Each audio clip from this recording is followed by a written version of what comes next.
Have you been thinking about making a YouTube channel, or you have one and you're having the hardest time finding that growth spark? Well, in this video today, I'm going to tell you exactly what I did to get my channel to over 400,000 subscribers. And I've even added an honorable mention here at the end, so make sure you stick around for that. If you end up loving this video, unfortunately, this channel right here is primarily about filmmaking, but you're in luck because I just launched my second YouTube channel, which is about business, wellness, and productivity. And I'll probably be making more YouTube-based content there. So make sure you guys check that out if you end up loving this. Let's get straight into it. My first secret for growing my YouTube channel to 400,000 subscribers is the give and take model. The majority of y'all watching this video probably only want to make a YouTube channel to reap the benefits of it. And that's totally fine. I'm not saying that that's wrong or anything. I think it's dope for people who just want to get into YouTube for business or to sell a service or a product. That's fine. But before you take, you must give. Here are 3 things to keep in mind. The only way to get somebody to subscribe to your YouTube channel is providing them some sort of value. Then and only then will they hit that subscribe button. If you think about it, all the channels that you subscribed to was either because they made you laugh,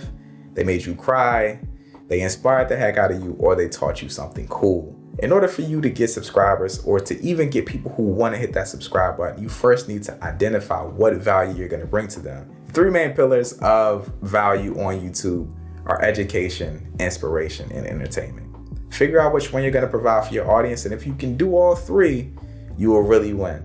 This is definitely something to keep in mind. The next thing to keep in mind is to give what you know. And it doesn't have to be a lot, honestly. The majority of people feel like they have to be a complete professional in order to give people tips online. And that's honestly not the case. People connect to novices. They connect to amateurs. People will love you and your content way more if you tell them that you're a novice or an amateur, rather than you acting like a professional and not actually knowing what you're talking about. This is what brings humility to your channel. This is why people connect to you. This is why people love what you do, because they know that this is relatable, and they also aren't professionals either. So if you're planning on going down the education route, just keep in mind, you don't have to be a pro. The next thing to keep in mind is to take sparingly, because people can notice when they are only being sold to. Sometimes people get an audience and they just want to sell.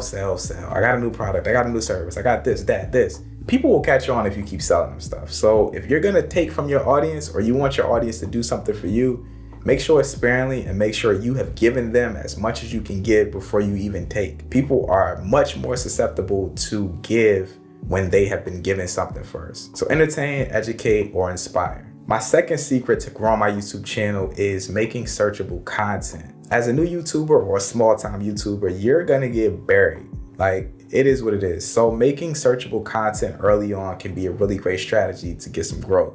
Here are 3 ways that I made searchable content for my YouTube channel when I was coming up. The first thing that I did was I thought about problems that I was having within my niche, and I titled those videos around what people would search for in the YouTube search engine. I'm a filmmaker, so a problem that I had was I would go out and I would shoot video and it would just look like crap in low light. So I figured out how to get better quality video in low light, and I made a video about it. And I titled it something similar to what somebody would go on YouTube and search for. How to get high quality video with this camera in low light situations, or how to create high quality music video effects inside of Premiere Pro, or how to shoot high quality photos on this camera with this lens. Things like that are what people are gonna go on YouTube and search for. So think about problems that you've had in the past that you've solved, make videos about them, and title them in a similar way that people would search for on YouTube. The second thing that I did that helped me make searchable content was piggyback off of things that were getting some traction. If I made a video and I saw that it was getting more traction than the other videos that I was making, I would piggyback off of it, make a part 2, or make something that's super similar to it. I dropped a video about music video effects and it went crazy. So I'm like, all right, let me do a part 2. Then let me show people how to make this effect inside of Premiere Pro. And then let me show people how to do this. Piggybacking off of successful content is a great way to keep your searchable content going. And the third thing that I did to make searchable content on my channel when I was coming up is use Google Trends. You can go on Google Trends right now and search up any keyword, and it'll give you similar keywords, and it'll also give you a search volume for those keywords, which is really dope. So whatever niche you're in, go on Google Trends and type in a keyword, and you'll have a ton of information and even some new ideas for making content. My third secret to getting my channel to where it is knowing that titles and thumbnails are more important than the video itself, ironically. It doesn't matter how good your video is if nobody watches it. Here are the 3 things that I kept in mind when making thumbnails and titles. This first tip is for people who don't have a design background. It's tons of services online that provide either thumbnail templates, or you can even pay people to make thumbnails for you. You don't have to be the best graphic designer in the world to make thumbnails, but you will need good ones. The second thing that I kept in mind was that titles and thumbnails are not an afterthought. Back in the day, what I would do is I would make a video that I wanted to make, and then after that, I would try to figure out what the title and thumbnail will be. That's not really how you should do it. Right now, when I make my videos, I'm thinking about the thumbnail and the title before I even make the video. And sometimes this even determines if I'm gonna make the video at all. This isn't an afterthought. You should think about these things beforehand and get into a rhythm of even creating thumbnails before you make videos. The third thing that I always keep in mind when it comes to titles and thumbnails is knowing what is the purpose of the video. Knowing the purpose of the video will give you a great insight on where you want to go with the title of it. If I know I'm doing a how-to video, I'm probably not gonna go super excited or like super curiosity based with the title. Because if you think about it, say you got a broken remote, right?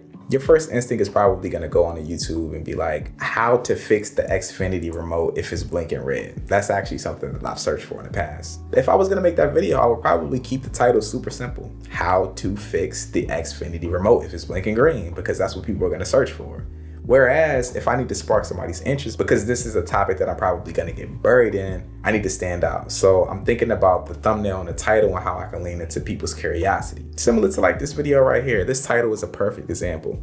I could have just made the title, how I got my channel to 400,000 subscribers. And that's cool, it probably would have got views, but the fact that I put 5 secrets, it probably sparks your interest and you're like, oh, what was those secrets? I need to know those secrets, you know? So knowing the purpose of the video and also knowing what it's gonna be for is gonna help you when it comes to deciding on what the title and the direction should be. The fourth secret is that your video quality matters, but not as much as these 3 things here. The first thing is consistency. Having a large gap between uploads is gonna heavily discourage people from wanting to hit that subscribe button.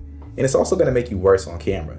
The more you consistently make videos, the more you consistently get up and talk to a lens, as weird as it feels, you're gonna get better at it. So consistency is really the name of the game. People will want to hit the subscribe button a lot more if they see you are consistently putting out videos as opposed to them clicking on your channel and seeing the last video that you uploaded was 6 months ago. At that point, it's like, oh, well, this person probably doesn't even upload anymore. They probably don't even use YouTube, so why am I gonna hit the subscribe button? Consistency is more important. The second thing that's more important than video is audio. People will forgive a video that does not look good, but if it doesn't sound good and they can't make out what you're saying or they can't get the information that they came to get, they are 100% clicking off and going to another video that they can get that information from. So make sure you invest in audio. Audio doesn't have to be expensive, but it is very important. Make sure the audio at least sounds good for the videos you're putting out. And the third thing that might be more important than the video quality is the flair.